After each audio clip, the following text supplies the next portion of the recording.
social media footage. We've got hours of CCTV footage. I've got officers working round the clock to identify who you are, where you live, where you work. We are coming for you. We'll be coming for you for the next few days. We'll be coming for you for the next few months. So you might get to next week. You might be sitting with a cup of tea thinking, phew, I've got away with it.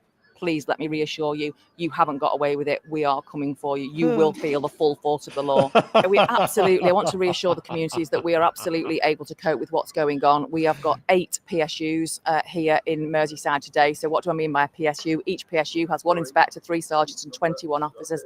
That gives you the scale of the number of officers that we've got able to respond, being supported by colleagues from across the Northwest. So yes, we are equipped. Are the officers who are getting injured having an impact? Yes, it is. But we absolutely have sufficient resources to cope. All right. I think I have to play that again, because when I first watched it, I thought it was ridiculous, but like sufficiently real ridiculous. Now I'm watching that and I'm saying, if there's this British guy who does these sort of like deadpan parody where nobody knows it's parody. He's like the Angelina Belcamino or whatever that bold 42-year-old lib lady is from the American side. Is a British comic. He's so deadpan, you don't know that it's parody, and you don't know that it's parody. Now I saw this the first time. I was like, oh, this is hilarious. Now I'm not sure. I'm not sure that this isn't parody. I mean, Luke Rutkowski posted it. We're going to see this. I think it's real. I mean, I'm going to have to. Okay, hold on. Her name is. I can't see too good. Constable Serena Kennedy. I'm going to double check that this is actually real afterwards, because if you wanted to make this parody and you wanted to make this look sufficiently serious, yet humorously idiotic to the point of idiocracy type satire, what would you do differently? No, hold on. What did we say her name was? Serena Kennedy. Hold on. We're going to bring her back. And I'm saying, bring her back. I'm avoiding the obvious joke. Constable Serena Kennedy. SPU. She's from the SPU. Like, what would you do differently? Okay, no, it's real. Okay, fine. At least we know it's not fake. I'll bring it up in a second. Because you have to say, like, if you were going to make something that's going to be similarly deadpan parody where it's a joke, but nobody knows it's a joke and you can't really be sure, what would you be doing differently? You would have a very forceful androgynous police officer who you would actually be forced to ask for pronouns for in order to make sure that you weren't making a mistake. You would have let's bring myself back up here. You would have an androgynous police constable spewing the most what's the word I'm looking for? Cliched cliched statements that you would ever expect of a joke of a police officer in woke times. It would be this. Let me just hear what she says again. What I would say to those people who think they've got away with being involved in the disorder on Tuesday or on Saturday, you absolutely haven't got away with it. We are coming for you. We are coming for you. Like, it would be the joke. Like, all right, you're on a badass cop. We're coming for you. Oh, you're sipping your tea. Let's get to the tea hours of social media footage. We've got hours of CCTV footage. I've got officers working round the clock to identify who you are, where you live, where you work. I mean, this sounds like someone's describing the Terminator. Like, we are British police Terminators. We will not stop until you are behind bars. I'm getting all my accents mixed up here. We are coming for you. We'll be coming you for the next few days. We'll be coming for you for the next few months. So you might get to next week. You might be sitting with a cup of tea thinking, phew. I mean, you might be sitting with a cup of tea. It's like a joke. It's like if you were going to do this with an Italian police officer, you'd say, hey, you might be there with your pasta in a week and we're coming for you. Like, this is all stereotype, cliched tropes is the word I'm looking for. You might be sipping your tea, brushing your teeth, because British people, they don't have very good teeth. Eating your, what do? They boil fish in milk in England. It's disgusting. I know, I won't be mean, but they do weird things with food there. You might be sitting there, sipping on your tea, eh? Fresh with the streets of Governors from Sussex, yeah? And we're going to come and get you. I've got away with it. Please let me reassure you, you haven't got away with it. We are coming for you. You will feel the full force of the law. You will feel the full force of the law. Oh, Jake, hold on. Jake, you got to disable your camera, man. Hold on. All right. You can't. Okay, forget it. Guys, that's my intro, but hold on. Let's bring this out. Can you unmute yourself? Jake Chansley is popping on from prison, it seems. Hold on. Do you unmute or do I unmute you? Let me see if I can do this. Oh, there you go. Can you hear me? I can hear you now. God bless you. Viva, my brother. All right, so everybody, I didn't want to announce this because I wasn't sure if it was actually going to happen. And what a fitting segue, because I was going to say how that nutcase Constable Serena Kennedy is like building up her own January 6th, the weekend of violence up in London, England, in Hull. It's like now it's their January 6th. They're going to come after everyone who ever stepped foot anywhere within the vicinity of a missile being thrown at a building. But if anybody doesn't know, Jake Chansley, people. No, Jacob Lang. Jake Chansley. Oh, I'm sorry. With the horns. I'm sorry. Well, first of all, I'm not an idiot. I did know that, but Jake Lang. I mean, fresh out of 40 days of solitary. Jake, look. For those who don't know, you're one of the Jan 6ers. I know there's some controversy around you because some of the other, and I'm saying this non-judgmentally, some of the other bona fide non-violent Jan 6ers don't like being lumped with you, who carried out certain acts by your own statements on the day of. You qualified as self-defense, and I think many people would, or reactionary. Others would say, you fuck around with cops and you'll find out. So there's some controversy. I don't want to get into it because I don't care to get into it. It's not useful for the purposes of what we're discussing. You were just thrown into solitary for 40 days. Yeah, it was. I mean, it's just devastating. This is.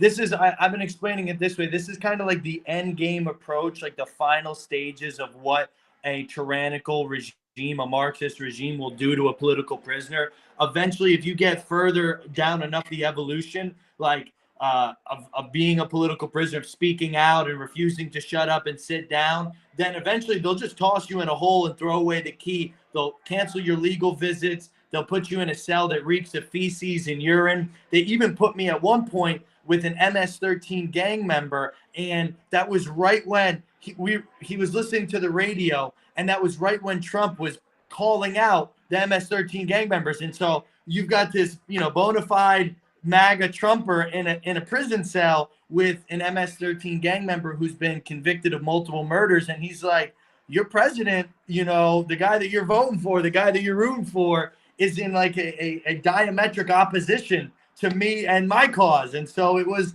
a little weird trying to navigate that relationship there, but we were doing Bible studies. God's hand has been over me this whole entire time, Viva. He's kept me safe. I'm in the middle right now of an extremely violent gang prison. We're just coming off of a 3-week lockdown for another murder that happened back to back to the last murder. And all of the OGs, which is the people that have done a lot of time, they've said they've been in dozens of different prisons all across the country, and they've never seen 2 murders back to back within like a 40-day span.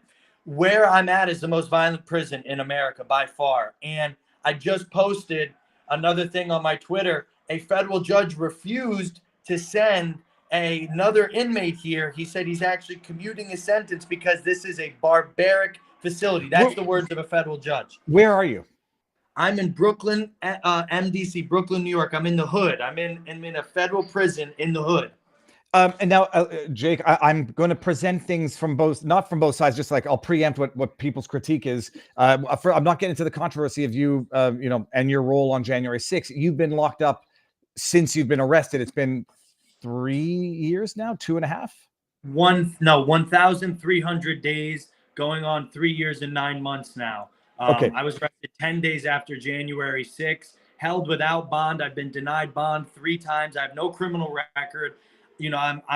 For people who don't know my story, the quickest way to find out about it is to go to j6truth.org. That's our website where we put out the #1 viewed video ever on Rumble, the documentary called The Truth About January 6th. And inside that video, that documentary, you'll see a video of me saving the life, by God's grace and his blessing, of Philip Anderson. And so that's a young black man that was almost killed by the Capitol Police. So yes, I have charges where I went up against, obviously, these murderers, but I also, tried to do the right thing and save people's lives. It's a dangerous situation. And now there's another element of controversy is that people think, you're in, I don't know how you get the cell stuff. I mean, I think I know whatever you're doing. This is a prison that's in the hood. I mean, the prison guards here, they bring in fentanyl. People are dying. They bring in everything. And so I'm just one of the, literally probably hundreds, if not maybe even thousands of inmates that have access to these phones here. And it's a blessing for me because I try to use it to speak out and say, Political prisoners are being tortured in America. Our First Amendment rights are being trampled. Our due process rights are non-existent. And so the administration has come against me super hardcore. Actually, just on Thursday, they ran in my cell again and they caught me with a phone. I will be going back to solitary confinement very soon once I'm found guilty of the, the write-up that they sent me. So this is kind of like my farewell to the election. Well, and I like not to preempt what people's critique is. Okay, you're in jail breaking rules, and they're obviously gonna lock you up and whatever. I mean, I don't care that you might. I think you're quite obviously an activist from within jail, and they'll do with activists what they do with activists. But the bottom line is, whether or not you are the face or you're not the face of the representative of every one of the Jan 6ers, but you're certainly your own face, and you've been locked up for 3.5 years. People will say, well, you're going to get convicted anyhow for what you did. So the time you're serving now is time that's going to get cut off after conviction. As if that justifies anything. The punishment should fit the crime, and it should fit the crimes that the people committed in the summer of 2020, which it doesn't. So all that being said, they locked you up for 40 days. It was on, what was the word that they gave for what happened to you the last time? Like breaking the rules. Yeah, obviously they consider being able to do the things that I do hazardous to the safety and security of the facility. And so they actually locked me up for that, for this, being able to do these things, the interviews that I do. And they said I did a group demonstration for the 12-day hunger strike. And I have to tell you, Viva, and everybody listening, God's grace is sufficient. You can go 12 days without eating and still have joy and strength in your heart. I did 12 days by God's grace. I lost about 25 pounds, and I was able to do Bible studies every day in solitary confinement, screaming outside my door all the way down this long corridor. Imagine this dark, damp, long corridor with a bunch of other restless souls that are all hurting in solitary confinement. And God put it in my heart to preach the gospel. And this is the most amazing thing ever. By Jesus' name be glorified. I baptized the man in the cell next to me through the cell wall. He got into the shower and we said a prayer, and through all of the ministry that we were doing, he gave his life over to Christ. So this is the fruits of, sometimes in the worst and the most dark circumstances, God can even use you if you just allow yourself to be used and, just remain faithful and remain true to the calling that he put in your heart. Even when, because I had everything taken from me. They took my commissary, they took my legal calls, they took my letter writing ability. I had no communication going in or out of the jail for 40 days. It was the most draconian, anti-American First Amendment violation ever. When you take a man's voice from him, when he can't call his family, his lawyer, anything, it's like literally treating them like an animal. I mean, being able to communicate and forge relationships is the essence of our humanity. And so to have that taken from me, but to still be able to be used by God in that place, to be able to reach the other men that were up there. And we had multiple men crying out, drug addicts and lifelong gang members that were giving their life over to God up there in solitary. So I'm actually kind of excited to go back, because the ministry potential and the potency, you have such literally a captive audience. And so, I'll be back and I'll be doing God's work up there. And I'm not afraid, because I know the work that we're doing both inside and outside the jails is going to lead to a better America for our kids and for our posterity. And I'm reading some of the chat, and I sort of take for granted. Yeah, for people that don't think I'm in. I mean, there's your steel buff. I forget that. Right? The funny thing is, people say, "Well, you're there because you deserve it," and then others say you're not there. So like, you can't respond to everybody. But what I was going to say is, for those who don't know, Jake Lang is one of the Jan 6ers who's been locked up for 3.5 years now. And I did an interview with you a while back, so people could go check it out. But it's torture. So they sent you in there for breaking the rules. I forget what the term is. They wrote you up and they lock you away in solitary. And now, from what I understand, they filed a superseding indictment to sort of compensate for the charges that were dropped because of the Supreme Court, the Fisher decision. So yeah, so this is the most blatant in the 21st century. This is the most blatant example of retaliatory political persecution.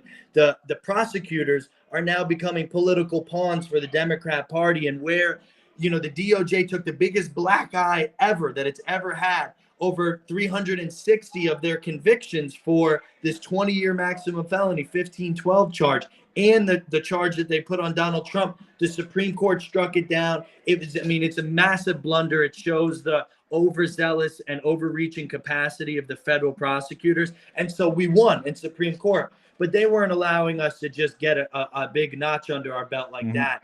they have now decided to retaliate against me exactly 30 days before my trial was scheduled to start on September 9th, on August 9th, just a few days ago on Friday. They filed a superseding indictment with another felony charge on me, you know, all surrounding this situation where Roseanne Boylan was murdered by the Capitol Police in an act of insane police brutality, and dozens of men, including a man that just got 20 years. One of my best friends, David Dempsey, on Friday was sentenced to 20 years in prison for trying to defend this woman as she was being murdered by the Capitol Police. Obviously, it was a dynamic scenario where people needed to be protected, and we stood up. We did what American men should do. We protect unarmed women from any force, tyrannical or anybody that's going to bully and push around unarmed protesters. The men stood up, and I found myself in that scenario. And now this last 1,300 days without a trial, without bond, has become just like I guess like an epic or a trilogy of just what the Justice Department is willing to do to Americans that refuse to back down, that refuse to give in to all of this, Marxist new age tyranny that we're going under, this regime, the Biden and Harris regime. If you guys mark my words, if I say anything, this whole entire thing will continue these persecutions until you don't have men with, quote unquote violent charges. You're gonna have mothers from school board hearings that don't want to have their kids sexualized with drag queen story hours. They'll be thrown in solitary confinement and tortured.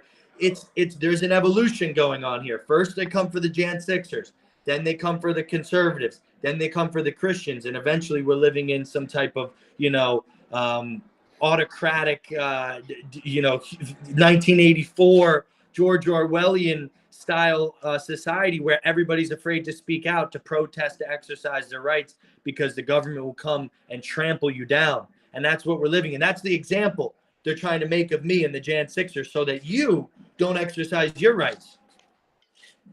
I mean, other than that, Mrs. Lincoln, I mean, how's been the show? What's going on where you're at? You were locked up in the same cell as an MS-13 convicted murderer, or neighboring cell?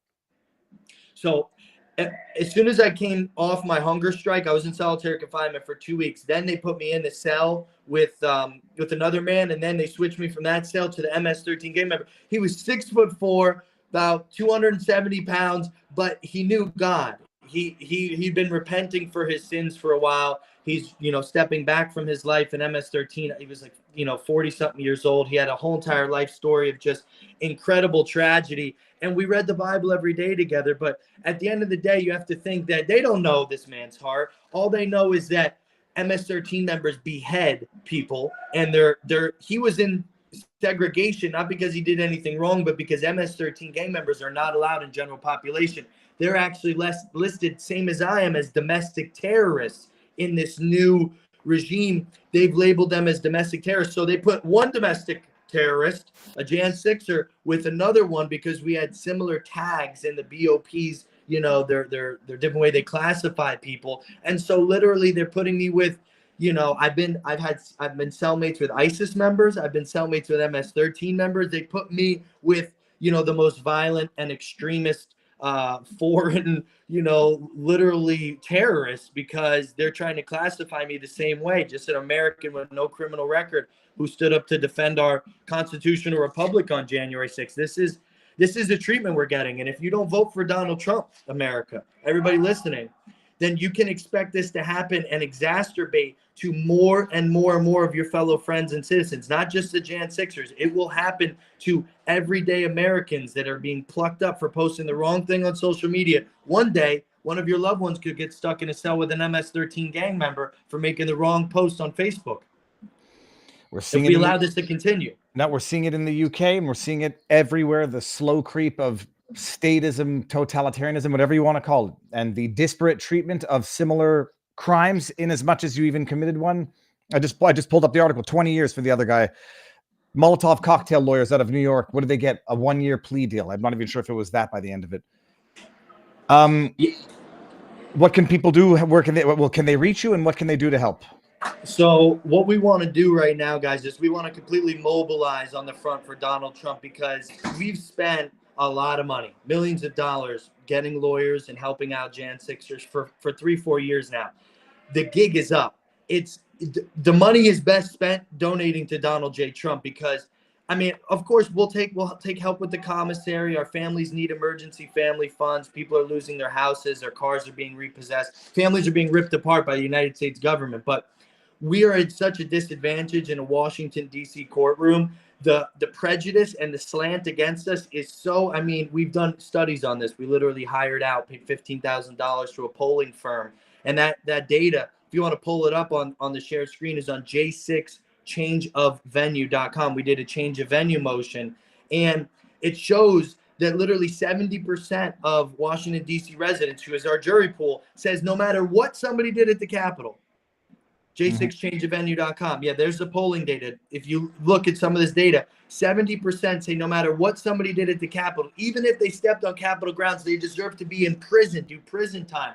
So we're fighting an uphill battle against impossible odds. We serve the God of impossible odds, and he's going to use Donald Trump to free us. So I want to call upon your audience today to go to DonaldJTrump.com and make a donation on the Jane Sixers behalf, whatever you're going to put into our legal funds in our accounts, because I believe that that's the most prudent way to spend the money right now. We've tried every angle. We've filed motions to change the venue. We have filed every single type of selective prosecution motion trying to say that we're being treated differently than the Hamas protesters. We're being treated differently than BLM.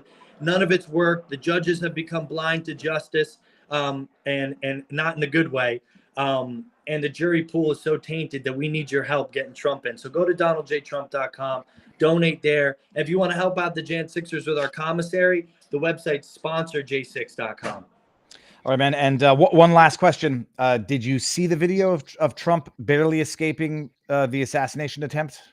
God is good, and his hand cannot be moved or stirred by anything. His hand was on Trump. He deflected the bullet. I believe that it was going right for his head, and God's hand said, whoop, and swished it right out of the way. We serve an awesome God of great power. And if you let him take over your life, he's going to do the same for you and prosper you over your enemies. So there's my message. God bless you. Viva, I've got to go. And take care. And thanks for having me on. If you guys don't see me for a couple months, send some prayers my way. I'll be in solitary doing my ministry. Okay. Text me when you're out or with updates. Thank you. Love you, brother. God bless. Thank you. Peace out, America. Vote Trump. That's wild.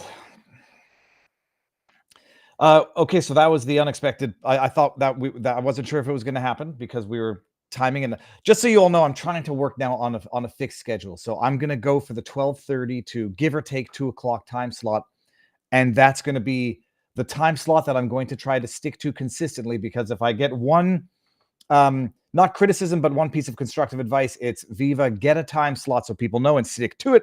And so I'm going to 12:30. Because it's after Bongino, it's slightly after Russell Brand, and so it's before the quartering. We might overlap for a little bit. Redacted is typically on in the morning, and plus it's the best time of the day when the kids are at school, and there'll be nobody walking in screaming, crying, and whatever. So that is Jake Lang. He's been on a few times. He's been doing interviews from jail, and he's been getting punished for it. And people are saying, well, you do stupid things in jail, expect to get punished. And then you get other people saying he's not even in jail. I mean, I will not entertain the criticism of Jake Lang in the sense that I'm not going to get involved in it, and I'm not going to shit on somebody who's been locked away in solitary. I do believe he's been locked away in solitary. So if that turns out to be a lie and I'm getting duped there, then yeah, I'll reassess. But I'm going to be very, very non-judgmental on someone who has been locked away for 3.5 years, locked in solitary. I believe, it's an amazing thing that he has found God, and that God has allowed him to get through what he's been going through, because it's intended to break. It's intended to make people do harm to themselves. But I'm not going to sit there and say, oh, the guy's in jail. He's mouthing off and he's getting what he deserves. Fafo, he has now become something of an imprisoned activist, and the purpose of his activism may be self-interested, as some people say, because if Trump gets elected, they'll get pardoned or commutations after 3.5, 4 years in jail, solitary after the torture. Pardons and commutations don't do jack squat after that. But I'm going to be very non-judgmental on someone in Jake's situation. And I appreciate there's some rift between the bona fide non-violent Jan Sixers who are getting the absolute injustice of the brunt of lawfare, And then other people are going to say, well, the violent ones, they're getting what they deserve. But except no, because they're getting a whole hell of a lot more than what comparable criminals, what comparable other individuals who committed comparable acts ever got. So the unjust application of the law is the injustice in all of this. And why? Because government sucks. Government is a necessary evil that should be kept to the absolute minimum. And unfortunately, we're living in quite the opposite of times where the federal government employs 2.8 million civilians. The federal government, I don't know if it's the biggest employer. I think it might be. And you can't trust the government. How do you know you can't trust the government? Because what we just lived through and what we're probably going to live through coming up to 2024 election, October's the president, who knows what else. An article from Moderna just recently, where was this from? July 2024. Moderna scores federal funding for mRNA bird flu vaccine as a new pandemic fear grows, which brings us to our sponsor of the day, the first, the Wellness Company. The fine folks at the Wellness Company, preparing us for what undoubtedly is coming down the line. We'd better pay attention because we're still living in perilous times. Assassination attempts, coups seeking to take over our government, and we're going to get to that in a bit. Cybersecurity threats, and we're just heating up. Now Forbes puts out an article, $176 million given to Moderna because they whipped up such a great jibby jab the first time. Let's give them another one. For the mRNA, for bird flu, another mRNA, because that also worked so well the first time. For the next pandemic, which is coming. They're gearing up for the next big pandemic, and we can't trust the establishment with our health any longer. We must take matters into our own hands now. I'm protecting my family with the Contagion Emergency Kit from the Wellness Company, and you can too. The kit's no joke. It's got frontline defense against whatever they throw at us next. It comes packed with ivermectin, hydroxychloroquine, Z-Pax, Tamiflu, budesonide, along with a nebulizer, so you can rest easy knowing that you have the emergency meds on hand, along with a guidebook for safe use. Every American family needs at least one. It's like having an urgent care kit in the comfort of your own home. Go to the website. It's twc.com/Viva. Get your Contagion Emergency Kit now for the cost of a single doctor's visit. At the end of the day, just having these medications on hand is something that you will want and you will not have to worry about when or if the time comes. Be proactive, be prepared, take control of your health. Don't wait for the next crisis. TWC, Tango Whiskey Charlie .health/Viva. $30 off at checkout using the code VIVA. Kits are only available in the USA. So Canada, I don't know how you got to do what you got to do, but you might not want to find yourself in a situation like we were the last time, where the poo-poo hits the fan, and then you realize that there are supply chain issues, and you might have trouble getting asthma medication, antibiotics, and whatever. Oh, because they're made in the countries that now have taken a hostile interest or an adversarial interest to us. Link is in the description. Now, speaking of the government being scoundrels, and we know it, liars, and some people saying, Vivo, get to the coup part. Get to the part where Biden admits that it was a freaking coup. A coup. I want to say like a coup. A coup. C-O-U-P. Remember when Biden came out, like right before he withdrew, and he said, yeah, if I got a medical reason, I'll withdraw. He never even got the valid medical reason to withdraw from the race. He just withdrew from the race. And we all knew what happened. I forget who said it. Anybody who can get me the intelligence official who said it's the intelligence principle, where it says, it's not what you know, it's when you know it, because you can't prevent people from discovering the truth. It will happen. But so long as you can engage when they learn the information, you can control the responses to it. You can stem the outrage. You can prevent massive backlash if you just trickle with the information, and you satisfy people's appetite as they go along. Oh, I got a little nugget here. Oh, okay, fine. They're going to have a contested election, a contested convention because Obama said so. Okay, fine. I'm happy for the next 4 days. Oh, wait a minute. No contested convention. They're just going to select her. Oh, well, at least I got over that element. We knew that this was a coup.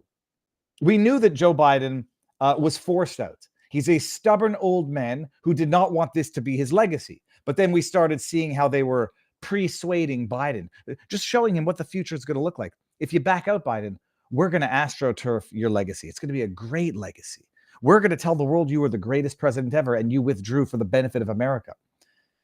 And if you don't do it, Joe, we're going to effing 25th your ASS. And he did an interview yesterday. Just see something here. We did an interview yesterday. Booyah, we got a new subscriber. I don't have a bell yet. Ding, ding, ding, ding, ding. Ace of Hearts subscribed at our vivabarneslaw.locals.com community. Welcome to the above average board. Ace _of _hearts. We got that. Joe Biden did an interview, and the wonderful thing, I'll tell you a funny story of my grandmother. She was 100. She lived to 103. She was diagnosed with early onset dementia when she was, I want to say 85. So she lived like, yeah, the only tragedy of my grandmother's life is that she lived longer as a widow than she lived as a married woman. My grandfather died when I was 2. So that would have been 40 years ago. When she died, it had been like 30 years that she had been living a widow. But she was diagnosed with early onset dementia at 80 some odd years old and lived to 103. The one thing you know about, they say it's like, it's the darndest things come out of children's mouths and the damnedest things come out of people who are suffering from dementia's mouths, because on the occasion it'll be like craziness, other times it'll just be unfiltered honesty. And so we were at this restaurant and there was I won't even get into it because some people might not find it a humorous. They might think I'm speaking ill of the deceased. It was a humorously honest assessment that most people would not have said in the manner in which my grandmother said it. And I was like, damn, Grandma, you're not holding back. So you can trust occasionally, like when you get old and senile and demented, it's not all gibberish. Every now and again, it's the unfiltered honesty. And Joe Biden had one of those moments last night in an interview he gave with chief propagandist. I don't know what the guy's name is. He kind of looks like he's really pulling a Fred Savage vibe. Where is the actual quote? Because there were 2 quotes. Crap. Hold on a second. I got to go get it. I think I might not have had the right quote. He did an interview on one of the propagandist networks and basically made the admission that's just, stunning. Here we go. They're right here. Does everyone appreciate what Joe Biden just said right here? This is the admission. Saying the quiet part out loud as children do and as senile old people do when they forget not to say certain things. Here. Bada bing, bada boom. Does everyone understand what Joe Biden just said? Let's play this. Start this here. And while this plays, I'm just going to... I'll get it afterwards. Let's begin with your decision. You're at your home. Let's begin with... This is... By the way, this guy right here is supposed to be a journalist. He's supposed to be a chief White House or elections correspondent. He is a propagandist. He is the man that curates the answers in advance to come out of Joe Biden. He's not sitting there to ask Joe anything of a remotely relevant, hard question. He's there to package Joe Biden as a selfless, patriotic American hero who made the hardest decision ever to screw 14 million primary voters. Listen to the lead up to this question. I even cut out some of it. Let's begin with your decision. You're at your home. You're at your Rehoboth Beach, Delaware. Rehoboth Beach, Delaware. Late July with your family. With your family. And you make this historic decision. He made this is how they're calling it. The decision, and I'm going to let it play after this. The decision to screw 14 million primary voters and take a hot steaming dump on democracy itself.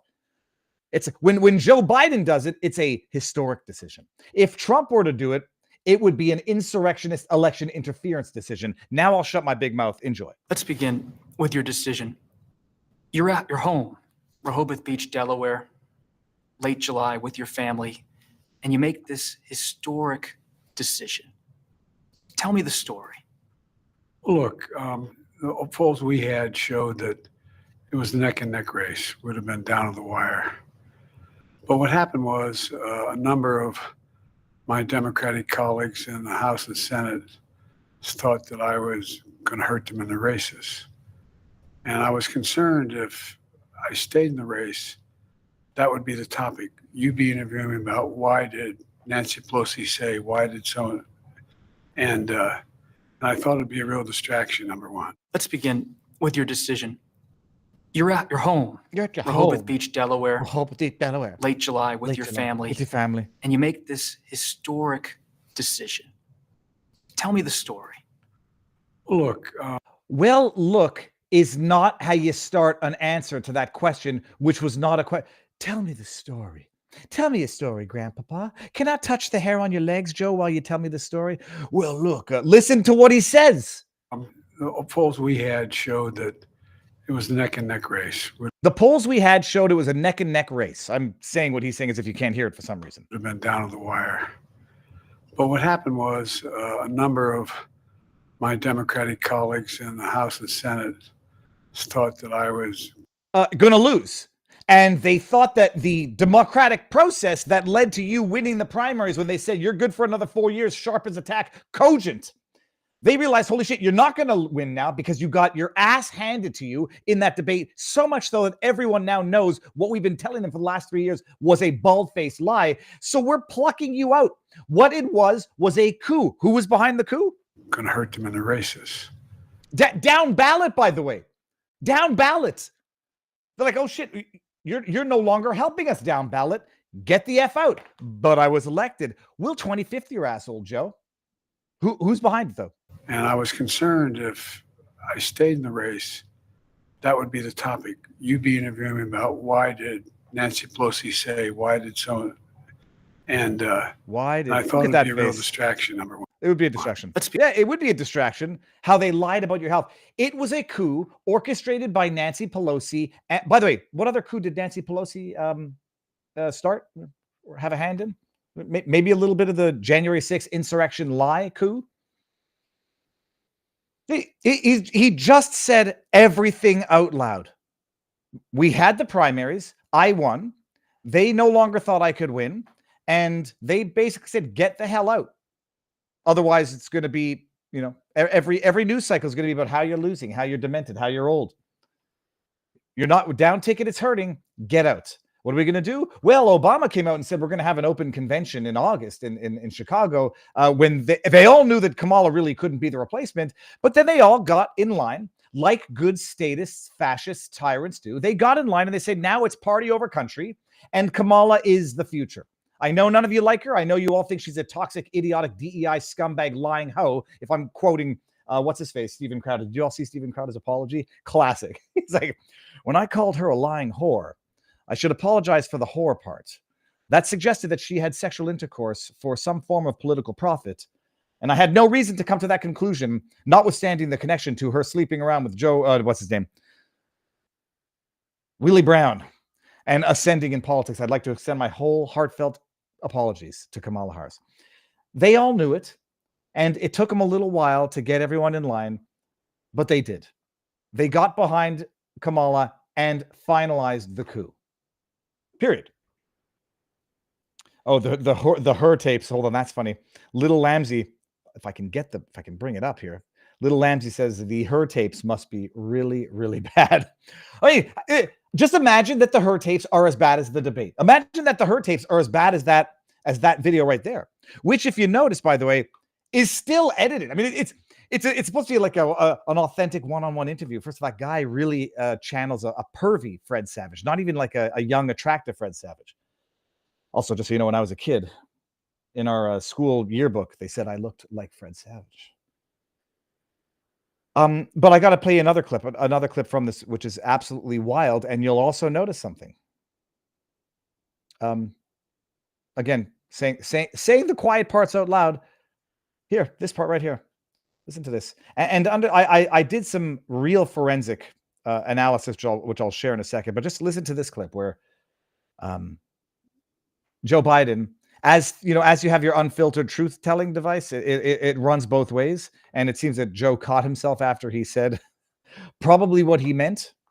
Are you confident that there will be a peaceful transfer of power in January 2025? If Trump wins... Well, can you imagine how loaded that question is? Are you confident that there will be a peaceful transfer? I mean, why not just give him the answer? You are confident that there will be a peaceful transfer if Trump wins, right? I mean, just ask him that way, and then at least he won't screw it up the way he just screwed it up here. Listen to this. Are you confident that there will be a peaceful transfer of power in January 2025? If Trump wins, no, I'm not confident at all. I mean, if Trump loses, I'm not confident at all. Are you confident that there... Does everybody also appreciate that there is an edit in there? I don't know if it's just a cutting to a different camera and temporally still seamless. There's an edit in there right after he makes a mistake leading into the correction. Look. Are you confident that there will be a peaceful transfer of power in January 2025? If Trump wins, no, I'm not confident at all. Yeah, okay, by the way, I appreciate it's a Freudian slip. That's what we would call a misspeak. But there's a reason why it's called a Freudian slip, people. It's not like getting someone's name wrong. This is like what's going on in his mind. If Trump wins, we are not giving up power, period. And Raskin said it last week. I went apeshit on that. I'll play that again for a second. But watch this. If Trump is elected, no, not at all. Meaning they're not giving up power if Trump gets elected. Trump wins, no, I'm not confident at all. Oh, should I say that aloud? I mean, if Trump loses, I'm not confident at all. Okay, now pay attention to the edit. It's right. Right here. And this is my question. It kind of looks like it's a seamless temporal, but if I'm looking right here, and I'm not trying to be tinfoil hat conspiracy theory, there's clearly an edit. The only question is, did they say cut? Joe, do you realize what you just said? Fix it, and then we play the fix it. Because if you look at his mouth, I'm not convinced that this is the next frame of reality that actually occurred. I think I see more teeth. It looks like the mouth is curved a little more down here than it is here, but it might just be because it's a little blurry here, and here it's a little bit more sharp image, as you can see by the wrinkles in the head and the shine on the forehead. The question is this only. Is this frame the next frame that occurred temporally in reality after he made the flub? Or did they actually say cut? Dude, did you hear what you just said? Oh yeah, let me fix it. Okay. No, I'm sorry. I meant if Trump doesn't get elected. I mean, if Trump loses, I'm not confident at all. Are you? Maybe I'm making a mountain out of a molehill, but I don't think I am.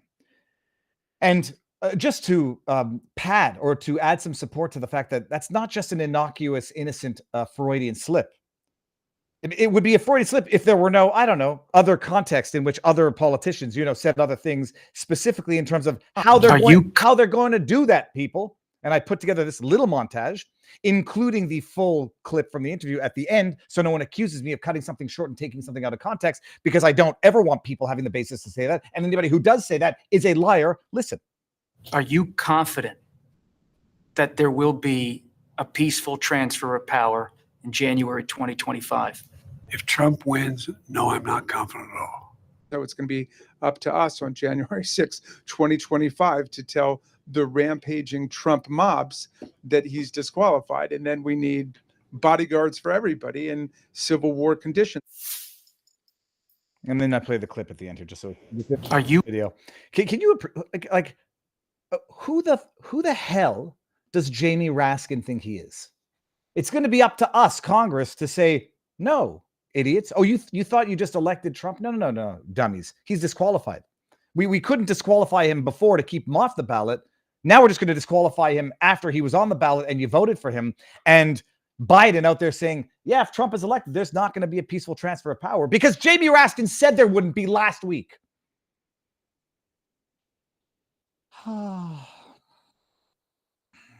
Okay.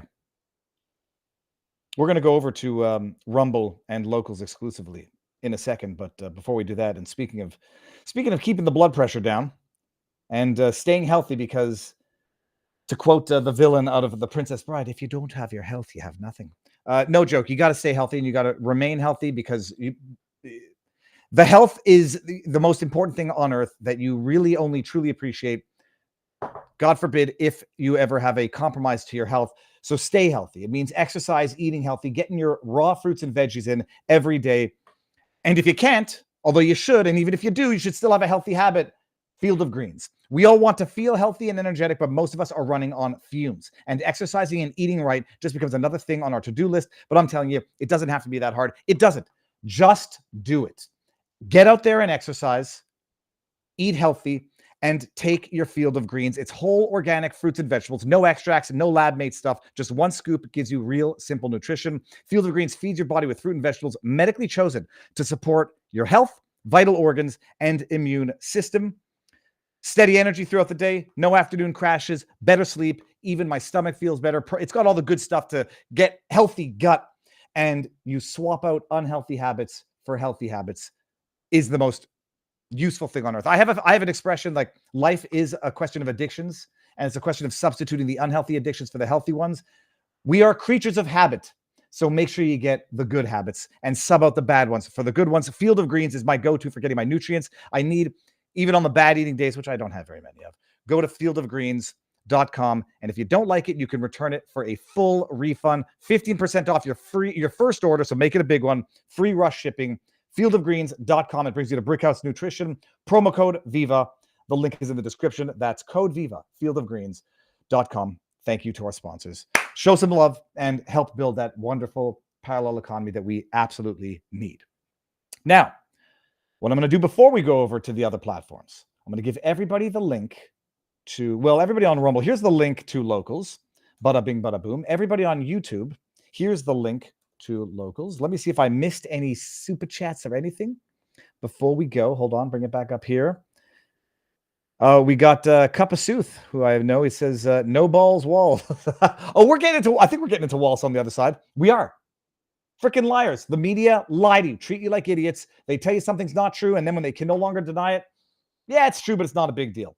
It's not happening, but it's not a bad thing that it's happening. And you're a bigot for noticing. All right, so that's it. We're going to vote with our feet, vote with our eyeballs, and vote with our dollar, and head on over to Rumble. If you are so inclined, the link is in the pinned comment on Rumble, and you can come to vivabarneslaw.locals.com. What did I miss? I was watching Robert Gouveia. What was live today?